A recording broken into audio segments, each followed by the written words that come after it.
Your Excellency, the President of the Hellenic Republic, President of BRFAA, Vice-Chancellor, Chairman, fellow academicians, ladies and gentlemen. It's with great pleasure that I today, as President of the Royal Swedish Academy of Sciences, participate in this celebration of 5 years of Swedish-Greek collaboration in the Navarino Environmental Observatory project and the signing of the document for continued collaboration. Perhaps I can mention for you that this is not the first, and probably not the last either, but certainly not the first example of Swedish presence in the Messina area. Actually, some 330 years ago, the Messina area was visited by the Swedish Field Marshal, Otto Wilhelm Königsmark. Königsmark, as his name indicates, was born in that part of present-day Germany that was still under Swedish command after the 30 Years' War. And he advanced to become the Swedish governor of the part of northern Germany, Pomerania, that remained Swedish for many years after this. So what brought him to Messina? Since he was a field marshal, it was, of course, unfortunately, war. After the defeat of the Ottomans in Vienna in 1683, the Venetian Republic took the chance to extend its possessions around present-day Greece and invaded the Peloponnese, then a part of the Ottoman Empire. The Venetian land forces, together with mercenaries from Western Europe, were placed under the command of Field Marshal Königsmark in the spring of 1686. And after conquering Pylos, Königsmark sieged the fortress of Navarino in 1686. He managed to stop a relief troop, and on June 17th, the fortress of Navarino surrendered. Somewhat surprisingly, given the age and time, the garrison and the Muslim inhabitants were not massacred, but were allowed to leave for Tripoli.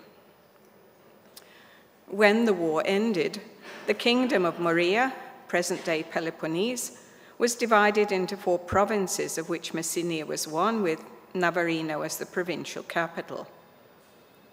Long before this, however, the Swedish presence had come to an end, with the death of Field Marshal Königsmark of the plague in Negroponte, or present-day Chalkis, in 1688. Although self-evident, let me nonetheless emphasize some of the differences between the Swedish interaction with Messina in 1686 and that which started 5 years ago with the establishment of the NEO project. Firstly, in war, there are officially winners and losers. However, this is really only when viewed from a distance. In reality, wars have only losers. Even the so-called victorious part encounters dead and wounded, and the surrounding peoples are exploited and victimized. In contrast, what we see in a scientific effort such as that at NEO has only winners. This is because the outcome of any scientific enterprise always leads to deeper insight into the nature of nature. Insights that, with time, can help us to understand and sometimes even to predict, prevent, or promote events in nature.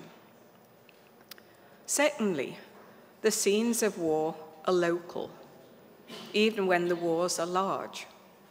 They are important where they are taking place, but in contrast, scientific efforts are immediately international, overcoming all barriers concerning race, culture, tradition, and sometimes even religion. Indeed, any scientific progress is the possession of all peoples of the earth, even though the efforts at NEO as such are geographically localized to a small area in Greece they form a piece of the collective acquisition of knowledge that forms the scientific community. And thirdly, wars are ephemeral. The Kingdom of Maria lasted only until 1715, after which the scene principally returned to how it was before.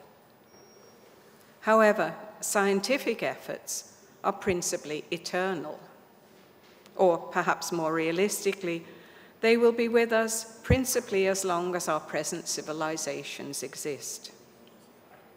As such, while the details of the efforts at NEO may not be remembered in some 50 or 500 or 5,000 years from now, they will have become part of the insights that we leave after us for the coming generations in the pursuit of happiness and understanding that is what science is all about.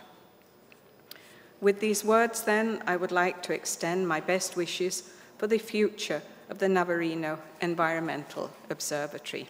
Thank you.